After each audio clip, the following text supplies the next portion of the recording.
And so, like, I mean, when you turn up and people are going, why are you here?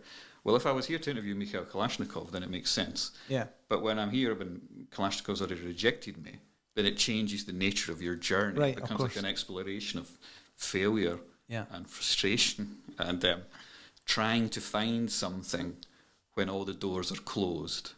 And that's kind of what the book's about.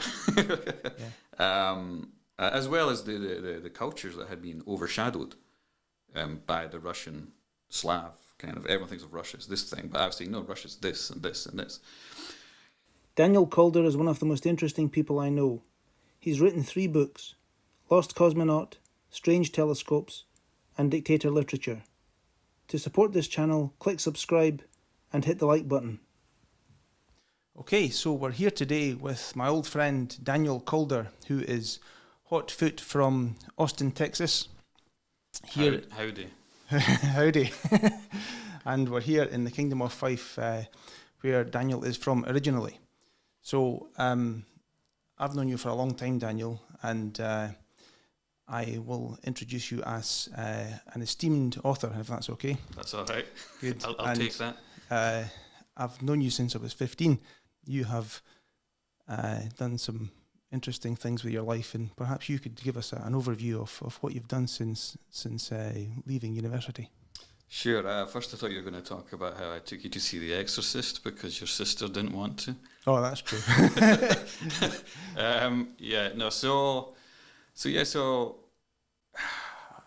When I grew up here in Dunfermline, and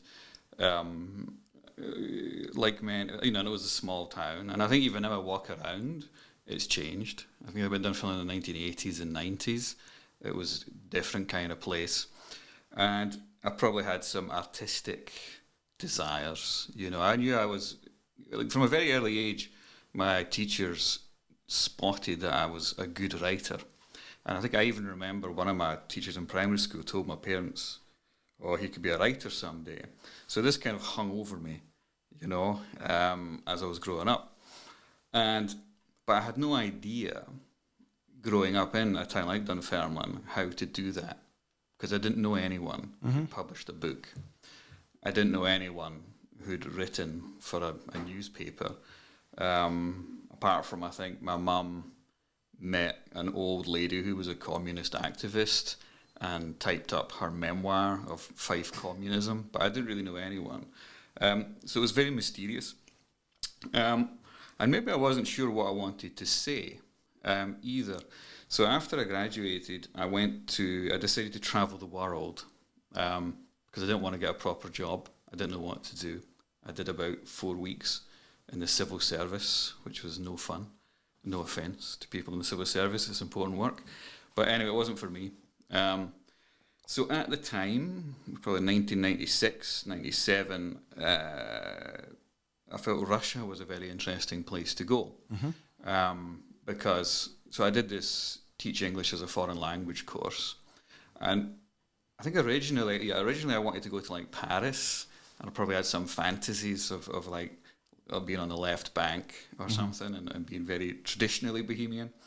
But there was no job openings there, so that wasn't going to happen. But I did want to go to a big city because Dunfermline was a small town. And it was very easy to get a job in Moscow in 1996, 97 because nobody wanted to go because the Soviet Union had just collapsed about 5 years earlier. And the newspapers were full of stories about gangsters. And I remember before I went, there was a story about icicles just falling off of buildings and impaling people. So I had this terrible reputation. It doesn't have a very good reputation now either. But it's doing fine. Maybe worse. But anyway, to me that was exciting. I thought, all right, history is being made there, and that will challenge me, and that will push me. And so, I went down to London, interviewed for a job, and very quickly I was from this wee town, and I'd never flown on an aeroplane before. I flew out to Moscow, and that really was the beginning of everything. And it completely transformed my life. And so So I was there, and I was there for about, a year and a half. But at this point, I wasn't like, trying to write anything. I just thought, I'll write something when the time is when I have something to see. Because I remember getting there and I was writing stuff. Yeah. But it was kind of banal. It was just really long stuff about small things I noticed. There was I didn't know enough to see anything interesting. And how was your Russian at that stage? Oh, non-existent. Right. So I learned the alphabet before I went over. And I should say too, like when I arrived, the language school I was working for, they had a branch in a town called Smolensk, and its teacher was going on holiday. So like I'd been in Moscow for about 2-3 days, and they said, "Oh, we need you to cover this teacher, and so we'll just put you on the train." And I was like, "Fine." So they put me on the train alone. I didn't speak any Russian, didn't know anything, and it was an overnight train, and then and like I remember waking up in the morning because the train had come to a stop, and 2 guys had burst into my carriage, grabbed the bags, and walked out. Right. I thought, I guess I should follow these guys, Yeah. But they didn't speak English, and I didn't speak Russian, so I just followed them across the tracks. And it turned out that that's where I was going to be working. And Smolensk is a town on the border, very close to Belarus. A very significant historical town, but at that point it was like very poor, kind of post-Soviet thing. And I remember they took me to this kind of like grotty block of flats and the door opened, and there was this guy from the Shetland Islands, right? And going, "Oh, hello." I said, "Oh, you're here to replace me?" And I was like, "Yeah." And I didn't realize that he was he was the school. So I didn't speak Russian, never actually done this job before, didn't know where I was, and suddenly I was responsible for like this entire thing. And I remember he took me a quick tour of the town, showed me where I could get hot dogs, right? Because the Russian word for hot dog was hot dog, so it was very easy to order. Yeah. Showed me where I could get bread, where I could get a Twix. The Russian word for Twix was Twix, so it was very easy. Gave me this whistle-stop tour, and I think I bought a bucket of potatoes, and that was that. And maybe like some people would have been, how dare you send me to this school? And it's like totally outrageous. And maybe there's a wee bit of that. But I was actually very excited by it. Because I thought I've gone from like this very sedate life to this radical life with risk, but not too much risk. Like I mean, I do remember like in that town in particular, I've still got long hair, but I had very long hair at the time. And I was 22, and it was kind of impossible. I remember there was a lot of skinheads, and it was difficult to have hair as long as mine because it meant I hadn't done national service because my hair was so long. And so I was kind of like, I really stuck out. Right. And I do remember like being warned by this girl I met, "Oh, watch out, skinheads." And I thought she was just trying to like mess with me. But I remember like walking down the street at night and someone threw a potato at me from a window and stuff that bounced off the street. Was it a skinhead? I don't know. Maybe it was just a random potato thrower. But all of this, like, I find it very exciting to be completely disorientated and radically challenged and to not know where I was. And so that was probably really fundamental. And then I got back to Moscow, and I was there for about a year and a half, did a year in Prague, did some time in Kazakhstan, not in prison, sounds like prison, but I went to Kazakhstan. Went to Kazakhstan long before anybody had heard of Borat, And I remember going to Kazakhstan, going in the Glasgow airport, like the person checking the tickets goes, "Where are you going?" I went, "Kazakhstan." She goes, "Where's that?" I went, "It was in Asia." She goes, "Where?" I said, "It's kind of near Russia," like that. But it was so unknown at the time. I mean, to Soviet specialists it was known, but like outside of that it wasn't. And that to me was super exciting because it was like a void on the map. And I was drawn more and more to these voids. Yes. And when I got back to Russia in 2000, I had this friend, this guy Joe, who's in one of my books. He had a map in his apartment. And I should say Russia's like multi-ethnic multicultural country, and it's sort of divided. Like the United States as states, Russia has these federal republics, and some of them have non-Slavic groups as the ethnic majority. And we had no idea what these places were, and so we had this map, and we would just pick places. We didn't know what was there, and we'd jump on a train and go look at them. And that was kind of, or maybe where I began. That's where I started to form this idea of what I was doing. That was maybe a bit different. And that was the beginnings of your role as an anti-tourist. That is correct. Could you explain what an anti-tourist is? Sure. And so, exactly. So I was doing it for quite a long time before I wrote the book. And this was it's incredible to think it was 20 years ago now. So me and Joe, we would go to just voids and things we called wastelands and sort of like abandoned places.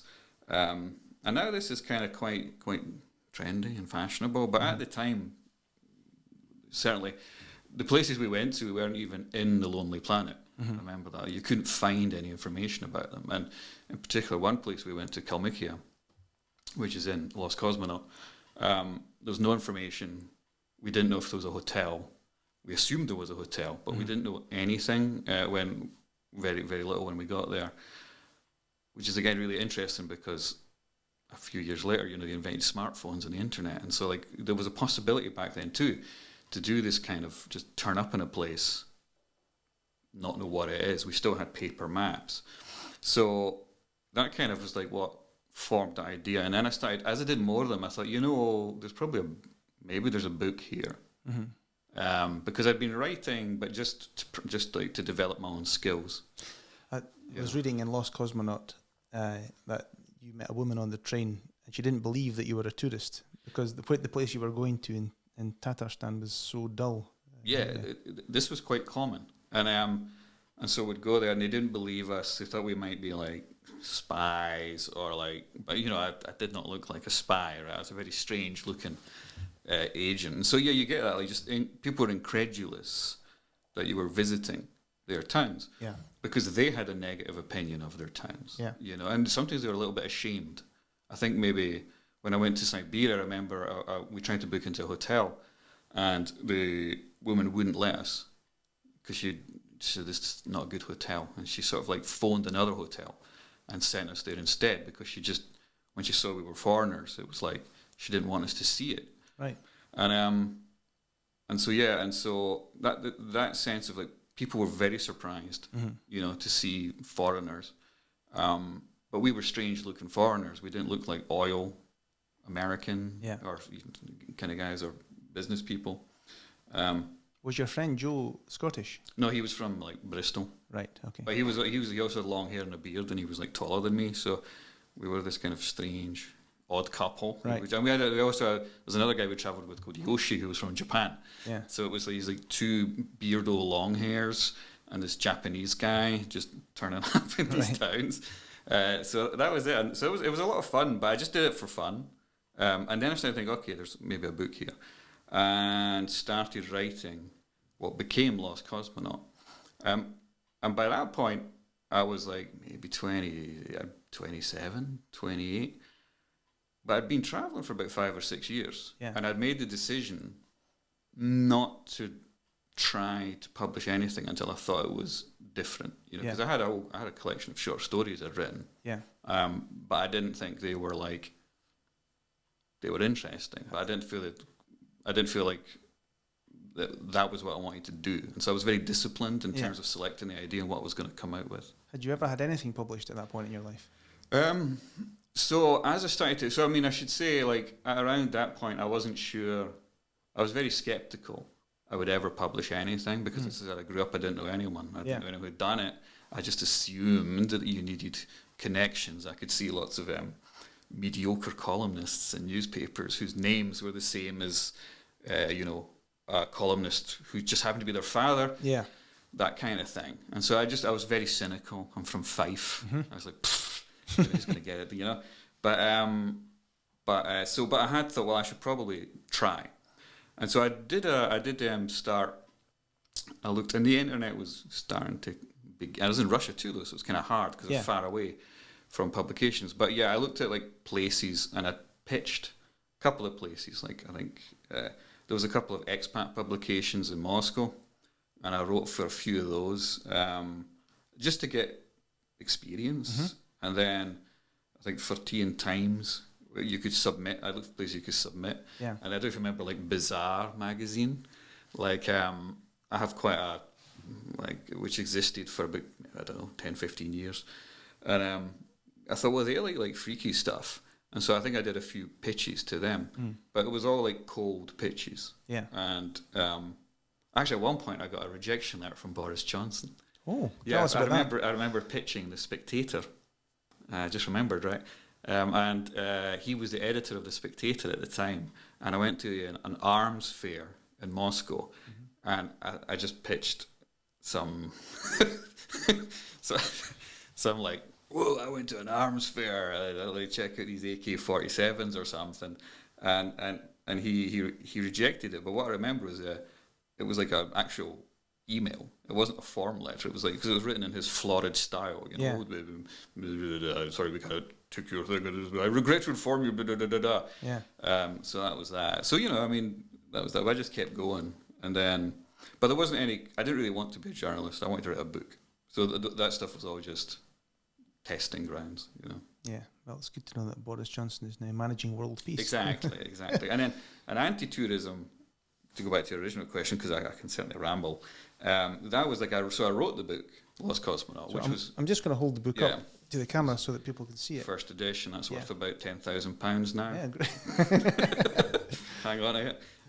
But like, so I wrote it, and then, so after I went to like Tatarstan, Kalmykia, so I'd done half of the journeys on that book already, and I thought, maybe I could turn this into something. I needed some encouragement from people I knew. And so then I did the other 2 journeys, knowing I was going to be writing a book.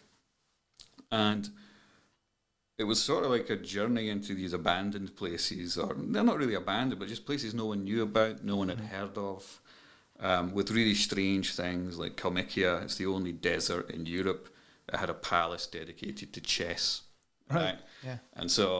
And then like Udmurtia, it's where they make the AK-47s, And also I got a fax from Mikhail Kalashnikov, who's still alive. I remember asking for an interview. Yeah. And I got another rejection. It was Kalashnikov refused. So you've been refused by Boris Johnson and Kalashnikov. And so, yeah, exactly. I mean, that's probably my list of refusals is far greater than my list of successes. But I think it was like, I found all of this entertaining because I didn't consider myself to be a journalist. I didn't care if I interviewed Kalashnikov or not. It was almost like I was going there and I thought I should probably try, right? And so I managed to find this a fax number that you could communicate with them. And they said no. It was a nice, polite one. It was like, Uvažajami, which is like, most respected Daniel Kalder or whatever. But like, so like that. But that, for me, that was part of it too, because if I was to go to these places and be highly successful, then it's a very strange thing. And so, like, I mean, when you turn up and people are going, "Why are you here?" Well, if I was here to interview Mikhail Kalashnikov, then it makes sense. Yeah. But when I'm here, when Kalashnikov's already rejected me, then it changes the nature of your journey. Right, it becomes like an exploration of failure and frustration and trying to find something when all the doors are closed. And that's kind of what the book's about. As well as the cultures that had been overshadowed by the Russian Slav kind of, everyone thinks of Russia as this thing, but I was saying, no, Russia's this and this and this. So so there's all these experiences of closed doors and strange towns that no one had ever heard of, and I think my agent thought you probably need to warn people, what they're in for, and so I wrote this manifesto, anti-tourism manifesto, about beauty is in the streets, and you seek locked doors and demolished buildings, and a whole bunch of things. And I'm going to read the last one on the list, which is the anti-tourist loves truth, but he's also partial to lies, especially his own. Yes, that's correct. And I was kind of influenced by in the 1960s, or even things like the Futurist Manifesto. There was a phase when there was manifestos. Yeah. So I created this fictional anti-tourist society, which some people thought was real, right? Right, yeah. And I located it in Shymkent, Kazakhstan, which no one's ever been to. Yeah. And I said, these are the principles with which we'll explore the world. And it was a good suggestion from my agent, because like a lot of people latched on to this manifesto. Mm-hmm. And it was the last thing that I wrote. You know, maybe even had a kind of slightly purist approach to that. I will not do that. But advice to young writers everywhere is it's not bad to include a hook in your stuff, you know. And that was a good hook that then opened up the book to other people. So yeah, well, it's I can highly recommend it. You have a wonderful style. It's very easy to read, and it's also, you know, informative, and it's difficult to put the book down. I spent like 5 years practicing that style before I did anything. That's what I was saying. So I mean, and I think that's another thing too, is like I didn't want to do anything until I thought it was good. So I worked on a style that sounded like I was speaking to you very directly, but is actually highly it's an illusion. Yeah. Well, when I'm reading what you've written, I always feel like I'm in the room with you. And I feel the sense of danger that you're in at times, and the uneasiness that you have from meeting these strange characters. You know, maybe we can talk about Strange Telescopes, which is your second book, and you know, that begins with is it Vadim? Is that how you say his name? The Digger. Yeah, Vadim. Yeah, Vadim. Yeah. So, explain what a digger is. Yeah. So strange. So I did that first book, and then, so Strange Telescopes, a digger, first of all. So I'd been in Moscow for quite a long time, and I was very interested by the surreal and blackly, darkly humorous, nihilistically absurd atmosphere of Moscow life, and a kind of that post-Soviet life. And so I was interested in those novels. There's a guy called Vladimir Sorokin, very interesting, kind of like surreal, absurdist Russian author, and I liked him. And I thought, well, what if I wrote a book that was kind of like that but real? Everything in it happened, you know. And so there was like this guy Vadim the Digger, and I'd read these legends. There was an underground city under Moscow that Stalin had built, and then it had been expanded into like a complete city in case of nuclear war, with like roads and built like this. So there's this shadow city. This was just a myth, though, right? Or as far as you knew. Yeah. I mean, I think maybe there's some truth to it. Yeah. There was definitely structures down there, but like there was like drawings of like it looked like Judge Dredd's Mega City 1, but under the city. And Vadim was quite a good artist, and he actually drew these things, and they looked like Mega City 1, and maybe that's where I wanted to go, because I read 2000 AD as a child, you know. But yeah, so he claimed to lead the Diggers, which was a kind of group of people who would explore all these abandoned tunnels and structures. And his father and he was very famous in Moscow. He would turn up on TV, and whenever like a building collapsed or a sinkhole opened, he would pop up. And his father had been a metro driver, and I should say the Moscow Metro is an amazing structure, and so they'd like all the stations are different designs and styles. It was built by Stalin and subsequent leaders, but it was a very weird place, and so it kind of made sense to be like a parallel structure under there. So I made contact with him and to go under, but it was around the time of several terrorist attacks in Moscow in the early 2000s. It was like Beslan and I think the Nordost, and so you were kind of forbidden. You were forbidden to go under the city anyway, but you were really forbidden. In Russia, you know, sometimes like the rules they're pliable, you know, and so there's like bits of danger. So he didn't want to do it, but in the end, I persuaded him. That's where I also wrote an article for Bazaar about it, so it was like having the backing of a magazine was handy. Yeah. But I persuaded him to take me down. But it was interesting because he was like kind of out there, but he was also very well aware of where the lines were.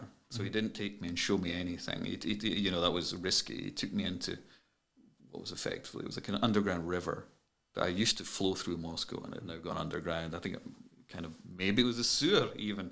So I spent a bit of time splashing about in the sewer. But again, I was like, I wasn't so much interested in. I didn't believe in this city. I was interested in the imaginary city in his mind, and the imaginary cities in other people's minds, and all the realities that people had constructed post-Soviet. And so, like, the rest of the book is, so I met him, and then in his kitchen, I met a guy who was like obsessed with exorcisms. This is Edward. Edward, yes, right. And he was like, and he spoke fluent English. It was amazing because, and he was fluent English with a posh accent because his parents were diplomats. I would say all the Russians that I've met, and I've been out with a Russian as well, and the English is excellent. It's very well educated. I mean, in Moscow, it was not that common to meet like fluent speakers. Okay. But his parents were Soviet diplomats, and so it was very posh accent. Right. And so he was just started talking to me really intensely about demons and how he toured the north of Russia and Ukraine attending exorcisms. And so I kind of, he invited me to go with him. I thought, I'll do that. I was in pursuit of a derangement of the senses and that kind of disorientation. And so I did. And that was kind of, wild. We went to Kiev and in the news for very different reasons now, but I remember we didn't see any exorcisms there, but like went out into the country and met this Orthodox priest, and even then exorcisms were sort of like frowned upon. So it was a kind of clandestine thing, even within, and so he would film them secretly. And they were collective exorcisms. It wasn't like an individual. It was like people would come in large groups, and the priest would pray over them. One thing that I really liked about when you talk about the exorcisms, what you witnessed, and it's something that comes across in all your writing, is while you've got a very dark wit, it's your sense of humanity. And you mentioned that you were very conscious of the suffering and that suffering is masked by the big question about exorcisms as to whether it's real or not. But actually, what is real is the pain that people are in. Yeah, exactly. I was like fundamentally uninterested, and it was real for them, and that's what that book was about. It was about what is real, what was real for the digger, what was real for the exorcists, for Edward, what was their experience of reality like, and I do mean the books are humorous, but it's a fine line because like fundamentally my intent is serious. Yeah. I'm not going there to mock or ridicule. Sure. But I make jokes because this is what, if you grew up in Fife, right? Yeah. It's a very dark humour. Yeah. And that's one of the things I love about coming back is like that, sort of fairly nihilistic humour that you get from people who haven't had very much. So I kind of grew up with that, and it kind of, it manifests itself in the books. It gave me an ability, a way in to do that. And then, so from The Exorcists, I went to visit a guy who's now quite famous, Vissarion, who was a kind of a Russian Christ. I'm familiar with him. Yeah. Yes, and I was like, now he's like been all over the place. After I published that book, he went all over. I was like, but before I published that book, I was only the second. I wasn't the first. I was the second British writer to go out there. There was a guy who'd done a piece for The Guardian 2 years before. To visit this community on a mountain where this former traffic policeman had declared himself the son of God. And for me, I was just, again, I didn't do any of that, you think you're Jesus, eh? Go, walk on that water. Didn't do any of that crap. I was interested in what it was like to be the son of God. Yeah. What it was like to believe that he was the son of God. So maybe I was like, and since then I've read a couple of books on anthropology, and I was sort of like, unconsciously, so almost like an anthropologist in my approach in some ways. But and I remember I met him up on the mountain, and it was really interesting because I remember my original plan was to let my hair out and have a Jesus off. I was going to pose for it. So either something that seemed funny. And so I was like, I'll do a Jesus off. He's probably threatened by you. Yeah. But then when I got up on the mountain, well, stand beside him, I'll get a picture put in the book. But like, I don't know, there's no chance. Like you had this kind of weird charisma, and I just looked like and he was a lot taller than me as well. Right. Okay. But anyway, and I remember interviewing him, and it was you could tell he was like he looked kind of tired, half mesmerized, but then just started like quoting the Bible at him as if this was him. And I remember he came to life, and then he started to get into the interview because I was just engaging with him as if he was who he said he was. Right. And so that was kind of super interesting. And then the last journey was a guy built a wooden skyscraper in the Arctic Circle and kept a prisoner in the basement. But there was also, I should say too, like throughout this, so it was non-fiction, but I also envisaged it as a kind of like quest, right? So there was a kind of, you begin in the underground, literally in the underground of the city, and then a kind of voyage through demons up a holy mountain to a tower on the top of the world. So it was a sort of like, there was a kind of archetypal journey in it, except it actually happened. And so, so there's all these kind of layers. Right. I saw, before I read your book, I saw a documentary on Vissarion Christ, and there was a part in it where they said, oh, and he was a painter, and I thought, oh, this is going to be like crap.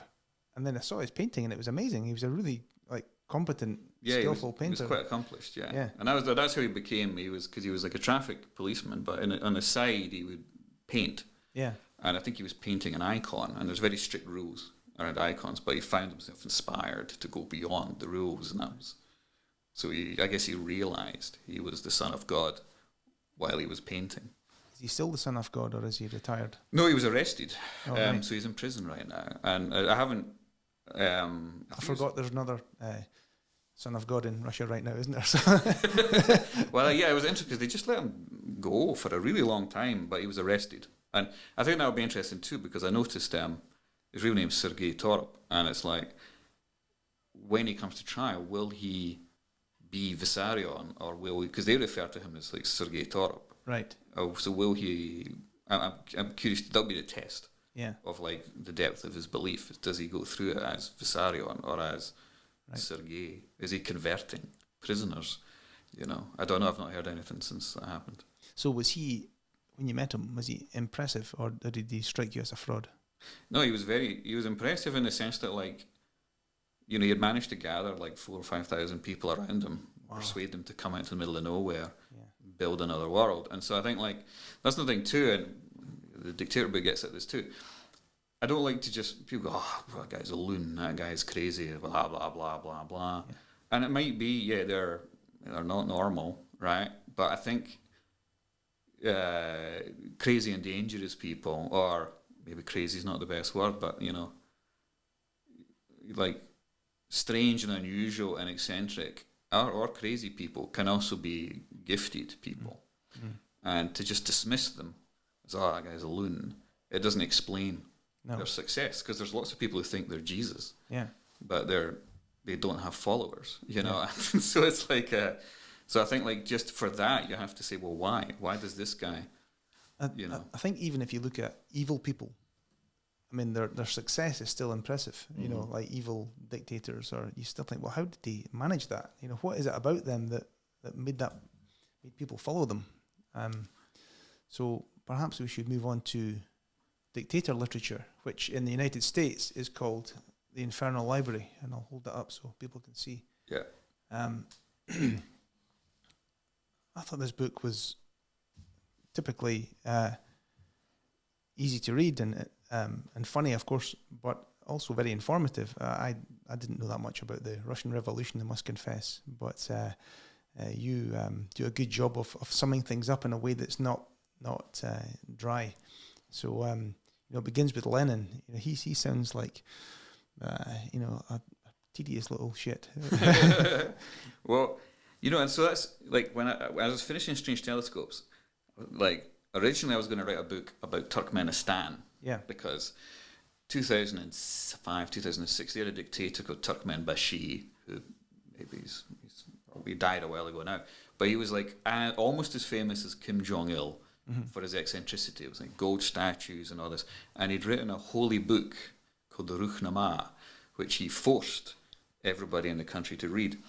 And he if you had to pass your driver's test, you had to pass a test on the Ruchnama. If you were going, whatever you did, he was trying to force everyone to read it.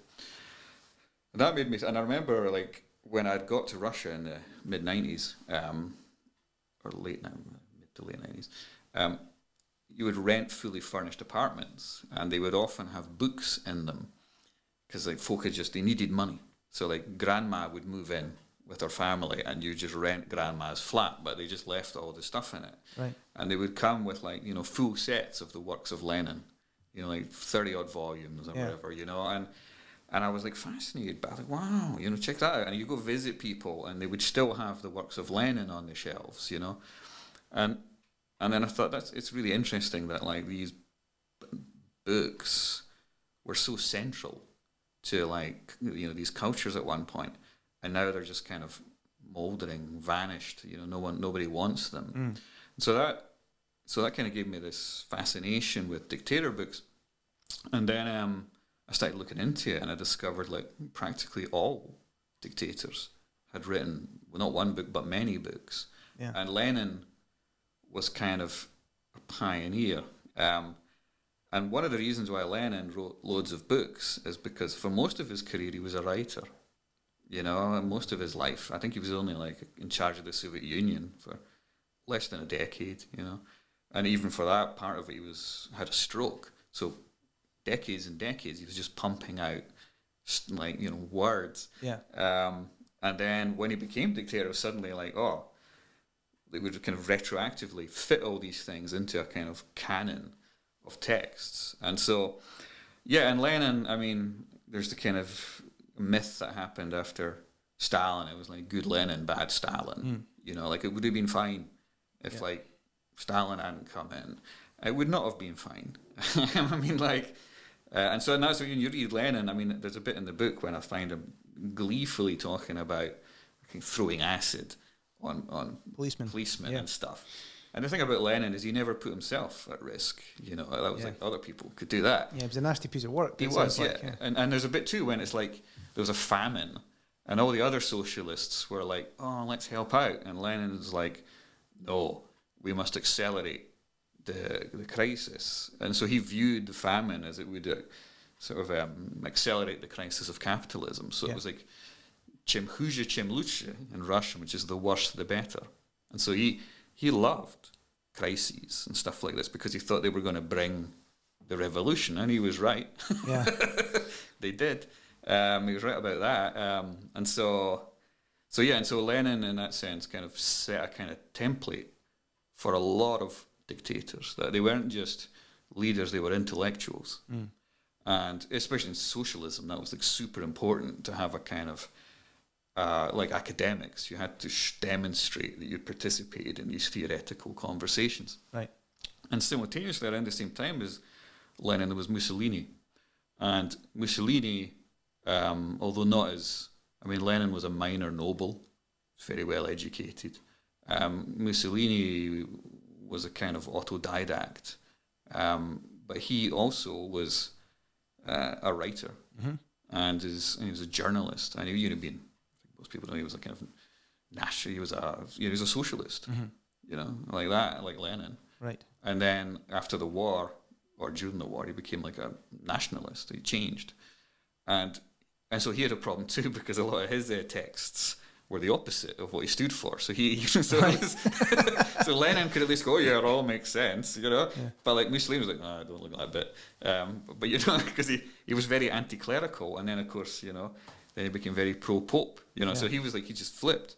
But nonetheless, he was a writer, and I became very interested in how writers had caused so much carnage in the 20th century. Yeah. Because a lot of them, like Stalin, was a poet. Yeah.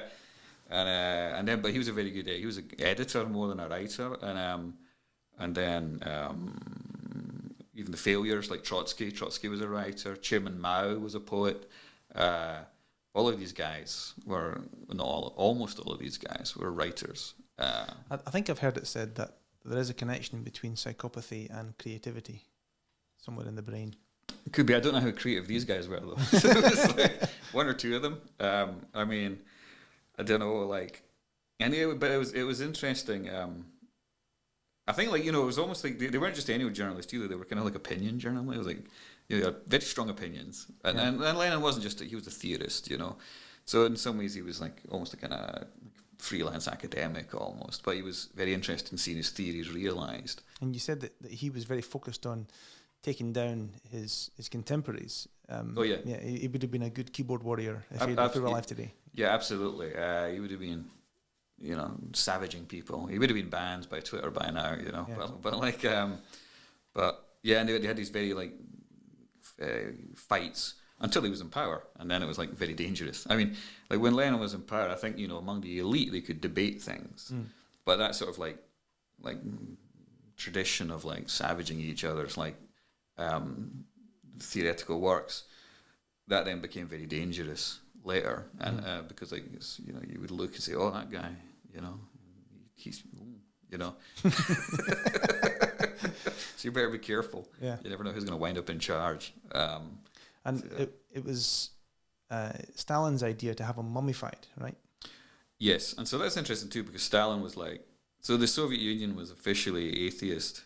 No, it wasn't. I don't think it was officially atheist, but to all intents and purposes, they repressed religion from the beginning. I mean, and that's I think one of the first penal colonies or proto gulags in the USSR was a monastery, and it was like Lenin did that, and he was like Lenin shot a bunch of priests. I mean, it was like it didn't begin with Stalin; it was a rival religion. And in Russia too, the Orthodoxy is tied to nationalism, so they had to really stamp down on it. But Stalin had also he was a graduate of a seminary. He was very poor. A lot of these dictators were some of them were semi-noble, but they were not members of the elites. So it was like they had to tear down the elites and install themselves. Yeah. So you'd just be very wary of underemployed intellectual class generally. That's like a dangerous thing. See the overproduction of elites. Yeah.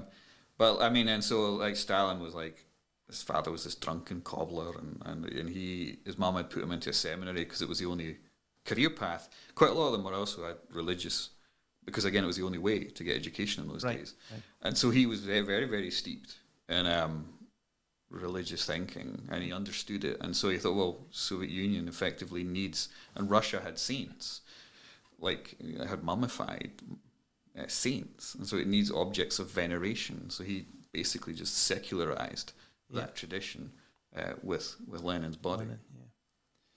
So in your absence, because of course you live in Austin, Texas, Daniel, I always look forward to your updates from Thus Spake almost said Zarathustra, Thus Spake Daniel Kalder. Tell us about your plans for that. Okay, so yes, I just say after like finishing that Dictator book, it took me about 8 years to write. Wow. Because there was so much to read, and it was no good. Those books are pretty terrible. There's a reason why they're disappearing. And so I was like very burnt out, and so I spent about a year reading Conan comics, 1970s Conan comics, and then I did a bit of journalism, but like it wasn't clear to me, what I should write next. And so I'm kind of dabbling with two ideas, but one thing I'm doing is so I do have a newsletter, and originally I just created it. If I had an article, I'd send out like one-line emails, here's, check this out. But then I became interested in treating it like a publication, and so that's kind of what I'm going to do. And so it's called Thus Spake Daniel Kalder, and like a book takes a great deal of effort to write, for uncertain rewards. It's very nice when I get asked to talk and things like this, or people say nice things about it in the papers, and the Dictator Literature book in particular got a lot of very nice notices, but it's a lot of work, and also I got really into research, but I have a lot of ideas that are more experimental, or I like to write things where I'm free to do them in any shape or form, or I also have ideas for like imaginary books that would never make sense as a full book, but maybe you can write a fragment of the book, right, and allude to a book that might exist. And so that's kind of the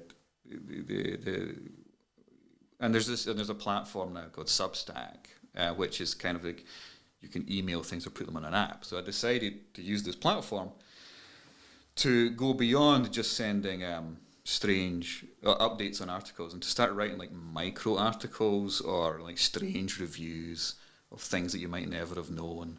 Or I might do some travel pieces for there, or I might develop ideas that I might then turn into a book later, maybe. I think one of my favourite articles that you wrote within the last year was on, was it supermarket parking lots? Yeah. And so it kind of goes back to the beginning. So like the Lost Cosmonaut was about voids. It was about nothingness. Mm-hmm. It was about going to places that people have forgotten. I'm still very interested in that. And sometimes I get ideas for books that you look that are about that, but you could not write. And so I had an idea for a series called, I think, Unwritten Masterpieces. Mm-hmm. And it's for books that I really had an idea, like I could do. And I did have an idea for a book about the great parking lots of America, where I would travel around America visiting their parking lots. But the minute you think about that, it's just, well, I'm never going to do that. So instead I wrote this kind of short essay about what it would have been and why I didn't do it. Mm-hmm. And sometimes if you describe things like Borges, like, you know, the great Argentinian writer Jorge Luis Borges, mm-hmm. I was very influenced by him, right? And even in these books, it's maybe Lost Cosmonaut most of all, but he would like just describe books that don't exist or allude to things that could never exist. But in doing so, it feels like you've actually read this book or yes. This book exists. Right. So I'm really interested in that. And so Great Parking Lots of America was one of those. And I have a list of them. I just need to get around to them. The most recent was kind of like Doomsday Preppers. What was yeah, or also like things that nobody would ever do. So people review books, good books. They review literary books, but nobody reviews like supermarket magazines. And I'm fascinated by Walmart. I like to go and hang out in Walmart. And I was looking at what people were reading, and it's like, you know, guns and barbecue and then doomsday prepping. Yeah. And so I just bought, I thought, what would I want? Maybe just buy that and read it. It's interesting to do things you're not interested in. And so I thought, I'll read that and I'll write a review. And so I did that. And I also have a piece coming out. I visited Queen Victoria, built a death pyramid for Prince Albert in Balmoral. Have you heard of this? I haven't, no. Yeah, exactly. It's really bizarre. So it's like, I discovered that a friend of mine showed me this thing. He goes, have you seen this? No. There's a kind of death pyramid for Prince Albert on top of a hill in Balmoral, mm-hmm. which reminds me of Strange Telescopes, to be honest. It's like there's a kind of weird pyramidal death structure on top of a hill. And so I went out there with my brother, and I thought, you know, I could write about this for a publication, but I want to do it my way, with like total freedom. I'm going to be reading about Mesopotamia and Egypt at the same time. So that's coming. So I have a bunch of things. But like, I think when I was like starting out, everything was, you know, there's nothing at stake. You know, you might win, you might lose, you know, but you can write with freedom. And then the longer your writing career goes on, the more you feel things are at stake. You know, like, okay, got a reputation to protect. Or like, you know, what can I do that builds on that, and that's kind of, at least this is good to have something to worry about. But I think sometimes I miss the just the freedom to create for fun, and just do things that are kind of somewhat mysterious and arbitrary, but creative. And so that's what this big Daniel Kalder is going to become. Is a place where I recapture the spirit of play and entertain my readers along the way. So you used to write for RIA Novosti, which is like a state-owned publication, and then that ceased with Putin coming back into power. Is that correct? That's correct. So there was a very strange period when Putin was the prime minister and Dmitry Medvedev was the president, and they kind of like wanted to come in from the cold a little bit at that time, And so Rio Novus, they hired all these journalists from AP and Agence France Presse and stuff, and they wanted to turn it into like a real wire service. And I knew one of these journalists, and he asked me if I'd write a column, so I did that for a while. But it was a column of like sort of like whatever I wanted. I remember writing a column about, it was from Texas, writing a column about roadkill, and well, the other thing too, that was an interesting exercise too, because I'd never written a column before, and often I didn't have ideas, and so like I'd need to do it by Tuesday midnight, and so I remember writing, but I wrote very like curious pieces about. I never wrote about politics or anything like that. I remember writing a piece on Russian balconies and the things people kept on balconies. There was one point I remember that one. That's my favourite. I might republish that on Thus Speak Daniel Calder. I wrote another piece about, I think my landlord sold my house and I had to put all my books in the back of my car, and some of them were quite valuable, and I spent weeks just driving around with all these books in the back of my car. I wrote about that. I remember writing about robotic cat toilets and stuff like this. So, in a strange way, that was a space for like nonsense as well. But then Putin came back in and nonsense was not allowed. It was like, it was done. Not at his command, obviously, but the editorial thing changed. Like, why are we letting all these like foreigners do this weird stuff? Stop it. Yeah. So that was the end of that. Good. Well, you continue to be a fascinating character, Daniel, and I hope you come back sometime and tell us what you've been up to. So thank you very much for coming to FSC Podcast. Yeah, thank you, Ian. I'd be happy to swing by again, and thank you for inviting me.